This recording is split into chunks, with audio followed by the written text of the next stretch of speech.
Hey everybody, Elizabeth Nader back with you. Jersey First TV and the Nader narrative. We need to talk about crime in the Garden State. Certainly has been top of mind for many of us as we see crime rates seemingly increase. At least we're hearing more about them.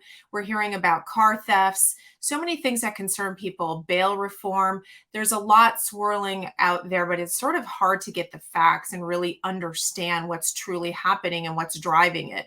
The truth is, if you've been a victim of any crime, you certainly feel like this is a major issue. So it's something that we do need to understand. And in order to do that, we want to bring somebody who's on the front line, who can tell us the truth about what it's like to be fighting this out there and give us some perspective. So I want to welcome to the show current police chief of Rockaway Township, Chief Conrad Pepperman. Chief, welcome to the show. Thanks for spending time with us. Thank you, Elizabeth. I'm actually chief of Rockaway Borough.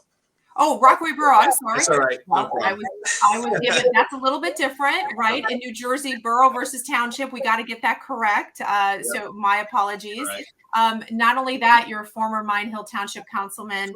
and you're currently serving as a regional coordinator for the Morris County Regional Emergency Deployment System. Is that correct? Yeah, well, I'm also the OEM coordinator for Rockaway Borough, and I serve on the executive board for the Morris County Police Association.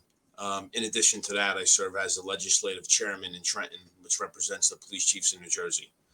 And I know it's very confusing with the towns. New Jersey has more municipalities than any other state per capita in the country. So it is so true. It is very confusing. A township, borough, which one is which? But now you set me straight, so we've got that right. But needless to say, that's a long resume.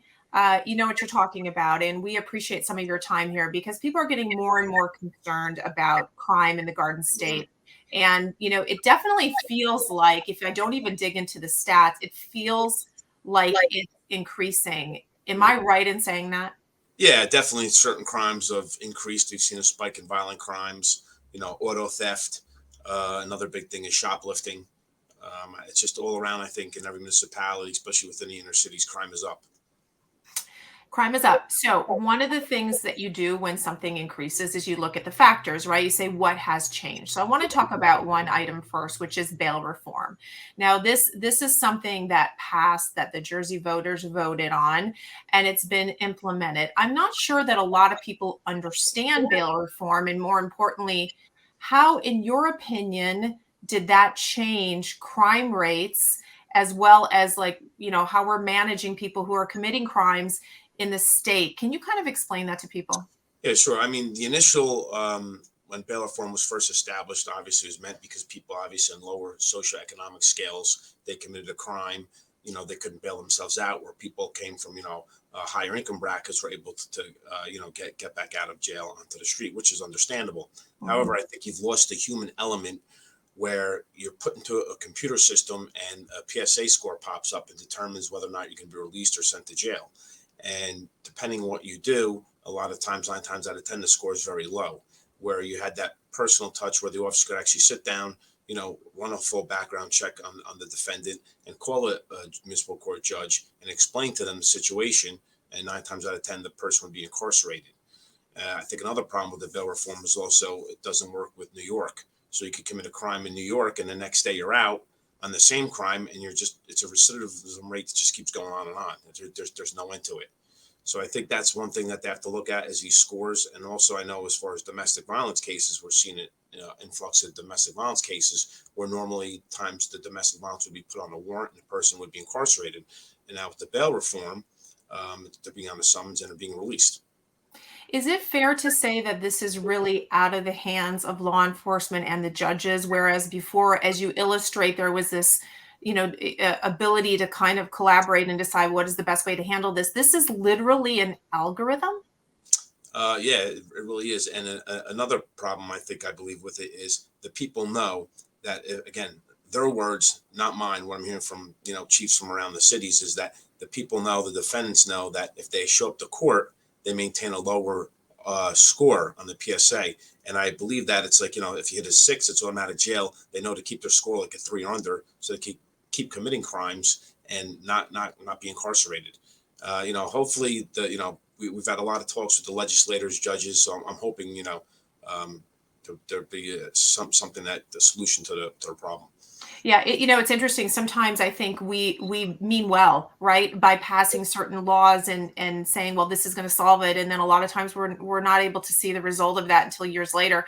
There's definitely a problem here. We definitely have issues, and you're seeing many different municipalities sort of plead with the governor and with the legislators to address this and change this. We've seen auto thefts go up, other violent crimes. Let me give you. I've got a couple things from Murphy in his recent. State of the state. Let's listen to one of these right now. Administration is focused clearly on this problem. Let me start that But over. many of our communities are also living amidst another persistent wave of car thefts.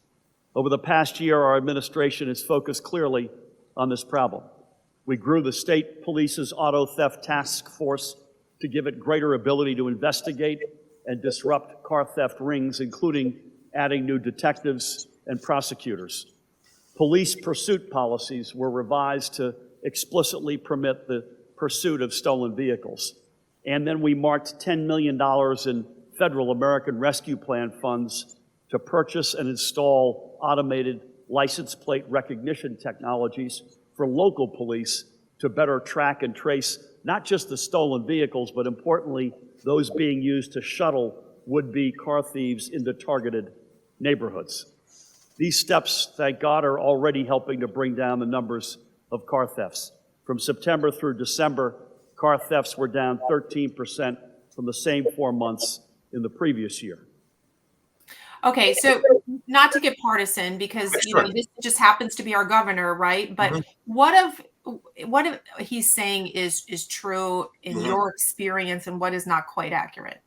Well, it's interesting, Elizabeth, because I actually was there sitting in the front row that day, State of the State address. And prior to a week before the governor did address car thefts, I actually listened to the Senate judiciary hearings on auto theft, where the prosecutor of the Bergen County, I believe it was Masella. Let's get my notes one here in 1 second. And Chief Love actually gave that in Bergen County alone, auto theft was up 40%. So I don't know the governor's getting his numbers. Yeah, 40% in Bergen County alone. And again, the governor did state that he's allowed the police to chase. We're always allowed to chase. The attorney general took that away from us. Right. And what happened was a lot of the car theft perpetrators were coming here into Morris County. They talk and they said, "Hey, we could steal cars now, and the police aren't going to chase us." So what happened? So now we started. Obviously they gave us back the power to do our job.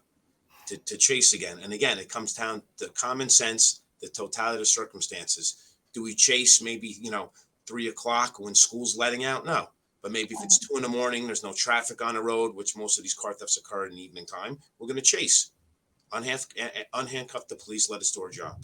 Yeah. And you are trained and train others to make those decisions. And, that's another rumor out there. Oh, police need more training. Listen, in New Jersey, like Sheriff Gannon said, in Morris County, we do it the best. In New Jersey, we do it the best. The best. Police, when they're strictest attorney general guidelines, and we train twice a year in vehicle pursuit. We take a 100-question test. Wow. We have meaningful reviews on every pursuit, which has gone through 3 layers of supervision. So again, we're taking all the precautions to do our job. Right. And I agree with you. We have the best. I mean, twice a year you're training on that. Let's dig in a little bit to auto thefts, because everyone watching this has either been affected by it, knows somebody close to them, or could be. Now, there's the aspect of what this average citizen can do. And certainly I can see from most police departments the frustration with citizens who are leaving key fobs in their cars, not locking their cars. There's a little bit of a change in habits that's needed to happen. And I think in some of these towns where there was a sense of security, that sense really isn't there anymore. So let's start with the average citizen. What do you need them to understand about this?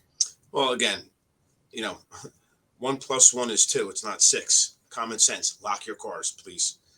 There's actually technology out there now. We actually had one stolen in Rockaway Borough, where certain models you could come up with a laptop and you could actually clone the key. They have a blank fob and it clones a fob. You can get into the vehicle. Again, criminals are getting more sophisticated. So the more sophisticated they get, the more citizens, need to be aware and just be street smart. Lock your cars. That's what And I know that I believe that we're going to do a public service announcement. Actually, I did think in the summer I saw a helicopter or excuse me, an airplane with, when you're on the beach, the signs. I'm like, Yeah. please lock your cars. As a taxpayer, I'm going, this is what we're spending taxes on. I mean, just lock your cars. We got to spend money on a media advertisement to lock your cars. I guess so. I don't know. I guess so, but Yeah, it's habits are hard to change. they But are. you said the criminals are getting more and more crafty, right? And they're using technology. But the old business of stealing cars, I think 20 years ago for different reasons maybe, but what is it they're doing with these cars? I know that's almost like an obvious question, but a lot of people don't understand what's happening now to an average car that gets stolen. We're talking about what, stripping it down for parts. Tell us about what generally these thieves are doing with these So, vehicles. believe it or not, a lot of these cars are being stripped down for parts. Another thing, obviously, is the catalytic converter theft. I know there's actually that's the has to do with the emissions on the bottom of cars. You get like a $800 to $1,000 per catalytic converter. And a lot of thieves were stripping those. A lot of them are sent overseas, shipped in Wow. containers. Again, but I think another thing though that as far as back is the car theft. Also during the legislative hearings, the ACLU, Mr. Johnson, he's the policy council advisor. He quoted that people are stealing cars because they're not getting caught. So in Mm. other words, it's okay to steal a car because we're not doing our job. So I mean, you can't make this stuff up. Yeah, I think what we struggle with as the average citizen, and I believe most people in New Jersey are very pro police. I really do. I think most Americans are. It's not what the media would say. What we don't understand is why the legislators, why a governor would want, why an attorney general would want to tie your hands. I mean, you must ask yourself that all the time because it's not just in the chasing and all of these things. There's so many things they've come out with in the past few years that have made your job harder. What is the motivation? Yeah, well, that's a great point, Elizabeth, because you're right. A lot of guys are saying, "Why should I get there do my job? I'm getting Monday morning quarterbacked." We're obviously we're arresting people throughout the next day. So again, you have to just obviously, keep the motivation, keep fighting for legislation. Tell the police officers, you took this job for the betterment of the community. You're here to help people. I after obviously, George Floyd, the pendulum was swinging anti-police. I had a battle down in Trenton with a lot of legislators. I said, listen, no one condone that behavior. It's disgusting what those police officers did, but please do not punish here in New Jersey. Again, like I said, we do it better in New Jersey. And I think that, last week I had a good meeting with the Senate President Scuttori. I think that they're realizing that in New Jersey, again, that, we're out here doing our job and majority of police officers just want to do the right thing. Absolutely. So, And now we've seen with statistics, numbers don't lie, although it does seem as though politicians sometimes don't maybe tell the truth about the numbers. Let's look at one more clip Sure. here from our governor.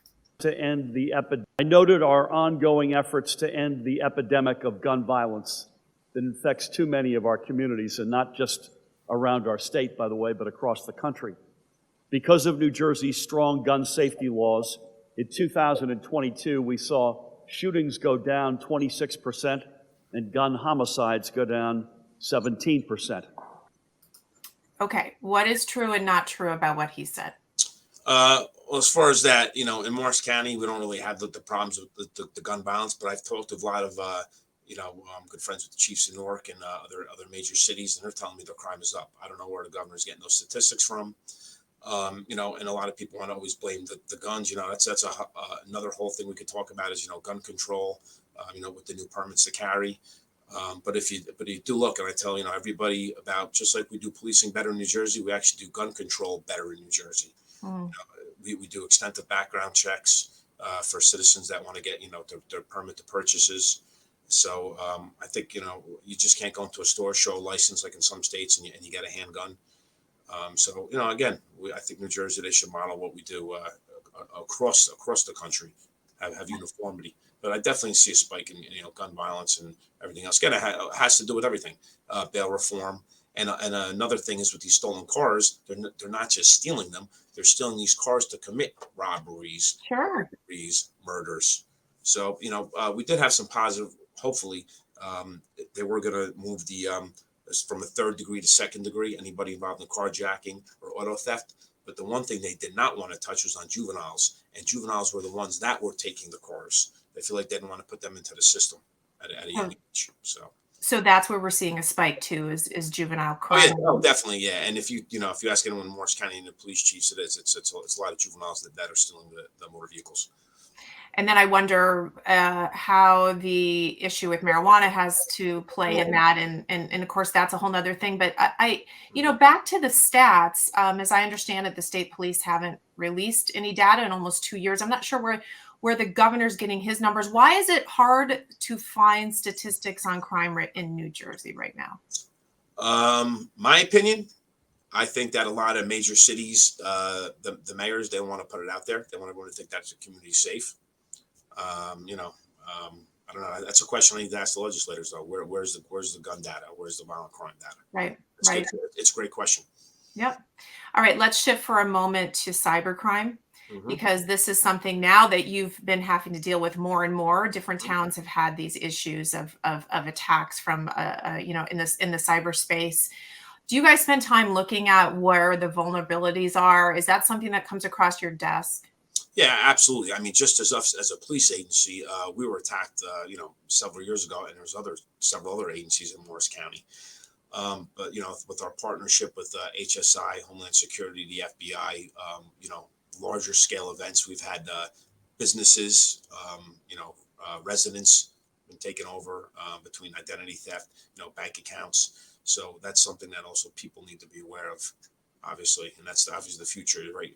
Attacking your personal data and your computer mainframes. So much like lock your cars, now we have to talk about, what to do online. And of course, a lot of these scams are sophisticated, and people end up sharing passwords and bank account information and social security numbers. So there's this whole new level of education, right? I mean, it's still crime. Yeah. So it's not you guys getting in your cars and going, and dealing with an individual you can actually see and touch and feel, but this is crime. So do we need to educate people more on danger?